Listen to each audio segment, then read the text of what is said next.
You know, I got asked a really interesting question. The question was, why is it, Kurt, that the top real estate agents, most of them don't have a college degree, they don't have a bachelor's degree, they don't have a PhD, and yet they make more money than a lot of doctors, lawyers, and people with PhDs? Why is that? How is that possible? What is the difference in real estate? How can that be? And I said, well, a couple reasons. One, real estate is kind of like the highest retail sale you can make. So it's the top of the food chain for that. So it's the highest product. It's usually the most expensive product someone buys in their lifetime, but at the same time, it pays a higher commission too, because the value is so high in what you need to create and bring to that client to make sure that they're taken care of, then there's more money in it. So the bigger the problem you solve, the more money you make. That's kind of how life works. And it made me think about a story I heard once that Henry Ford had interviewed two men for a job, and he said, let's have dinner. I want to have dinner with you guys. At the end of dinner, I'll let you know if you have the job or not. So the two guys were competing for the job, and they went to dinner. Well, and they just, they talked and everything through dinner, and it seemed to be a really good dinner and seemed to go really well. And at the end of the dinner, Henry Ford got up, and as they were walking out of the restaurant, he said, okay, gentlemen, I'm going to pick you versus you. And the guy who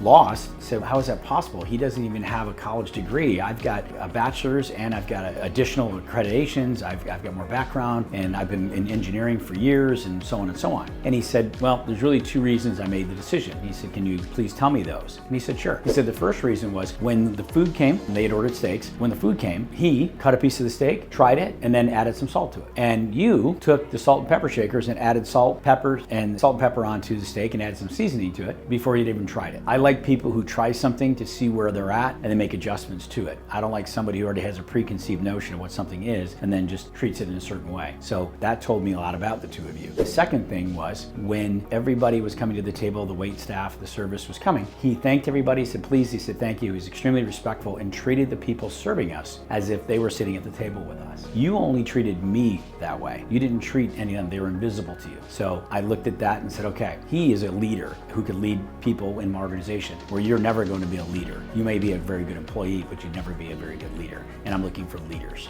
So when you start thinking this way, this is what others are looking at and observing. So when your clients are choosing to work with you, are you really in tune with them on the little things? Are you really asking the right questions? Are you showing them how much they matter to you, but how much everything else matters to you as well? So a lot of times we get so hyper-focused on trying to say the right thing or be that person for them or have that magic answer for them so that way they choose you. But at the same time, truthfully, if you're just you and the best version of you and you treat everyone in the surroundings that way, people are going to pick up on this and they're going to realize you're that person. You don't know what they're paying attention to. You don't know what their triggers are, and you don't know the one thing that's going to make them decide to work with you. So if you really, really, really want to have higher success and you want to make more money, you have a better opportunity because you're in the people business here in real estate. So that gives you the opportunity and the edge where if you're really good at it and you really, really, really focus on all the things that matter, not just a specific thing, you'll find that you'll have a lot more success and you'll make a lot more money. And that's my easy answer to your short question.